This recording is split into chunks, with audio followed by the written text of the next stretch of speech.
हमारा demand clear है कि त्रिपुरा साहब को अपना स्क्रिप्ट चूज करने का अधिकार है। कोई बोल नहीं सकता हमको क्या चूज करना चाहिए, क्या एक्सेप्ट करना चाहिए।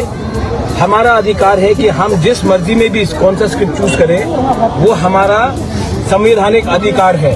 कोई बाहर के लोग, कोई नॉन त्रिपुरा हमको बता नहीं सकता है कि हमको कौन से स्क्रिप्ट में अपना परीक्षा देना है या लिखना है। इसके लिए हम लोग सब यहाँ में आज मिले हैं।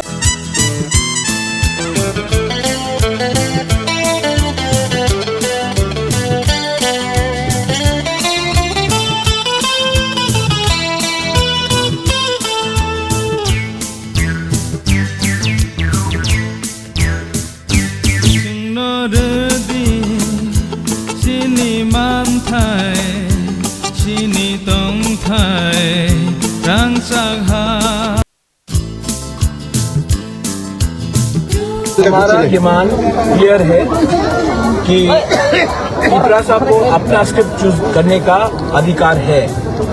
कोई बोल नहीं सकता हमको क्या चूज करना चाहिए, क्या एक्सेप्ट करना चाहिए। हमारा अधिकार है कि हम जिस मर्जी में भी कौन सा स्क्रिप्ट चूज करें, वो हमारा संवैधानिक अधिकार है।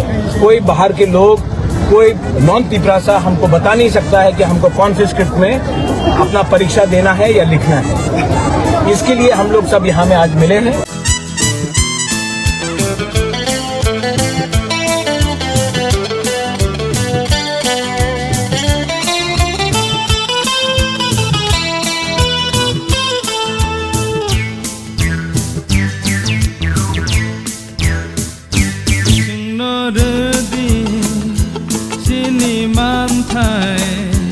Chini tong thai rang sak